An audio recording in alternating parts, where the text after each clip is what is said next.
নমস্কার বন্ধুরা, পিয়ালি রসোইতে সকলকে স্বাগত জানিয়ে আজকে আমি আমার রেসিপিটা শুরু করছি। আজকে আমি আপনাদের সাথে কই মাছের একটা রেসিপি তেল কই শেয়ার করব। তেল কই রান্নাটা করার জন্য আমি একটু বড় সাইজের 8 পিস কই মাছ নিয়েছি।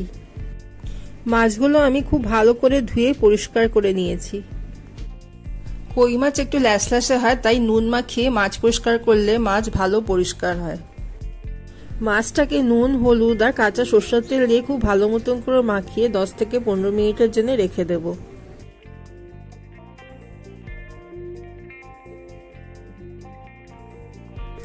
খুব ভালো মতন করে কড়াইতে সরষের তেল গরম করে নেব।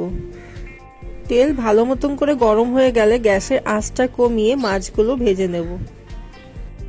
অল্প অল্প কোয়ান্টিটিতে মাছ নিয়ে আমি মাছগুলো ভেজে নেব। এপিট ওপিট করে মাছগুলো হালকা ভেজে নেব। মাছ বেশি কড়া করে ভাজবো না, বেশি কড়া করে ভাজলে মাছ স্টিফ হয়ে যাবে। মাছ ভাজা হয়ে গেলে একটা বাটিতে নামিয়ে রাখবো। এইভাবে আমি বাকি মাছগুলোকেও ভেজে নেব।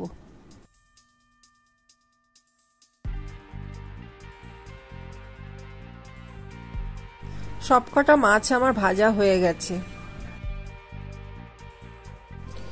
তেল কই রেসিপিতে তেলের পরিমাণ একটু বেশি লাগে, তাই আমি মাছ ভাজার তেলে একটু তেল অ্যাড করে দিচ্ছি।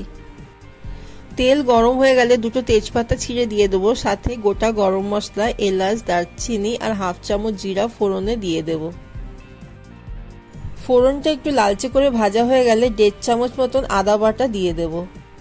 আদা বাটাটাকে ভালো করে ভেজে নেব যতক্ষণ না আদার কাঁচা গন্ধটা চলে যাচ্ছে। আদাটা ভালো করে ভাজা হয়ে গেলে দুটো টমেটোরে পেস্ট করে দিয়ে দেব।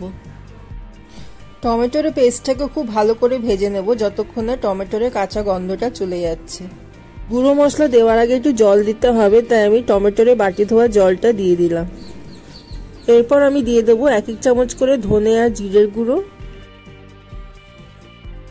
হাফ চামচ করে লাল লঙ্কা আর কাশ্মীরি লঙ্কার গুঁড়ো, হাফ চামচ হলুদের গুঁড়ো, 1 চামচ নুন,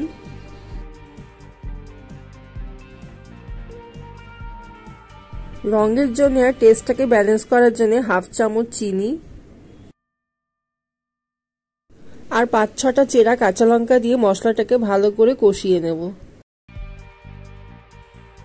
মশলাটা কষানোর পর যখন 4-5 থেকে তেল বেরিয়ে আসবে তখন ঝোলের পরিমাণ বুঝে জল দিয়ে দেব। আমি এখানে 1 বাটি মতন জল দিয়েছি। ঝোলটাকে একটু ফুটিয়ে নেব। ঝোলটা ভালো করে ফুটে উঠলে ভেজে রাখা মাছগুলো দিয়ে দেব। ঝোলের সাথে মিশিয়ে মাছটাকে কিছুক্ষণ ফুটিয়ে নেব। ঝোলে ফুটে মাছটা যখন একটু নরম হয়ে যাবে আর ঝোলে 4-5 থেকে তেল বেরিয়ে আসবে তখন ওপর থেকে ধনেপাতা কুচিয়ে দিয়ে দেব।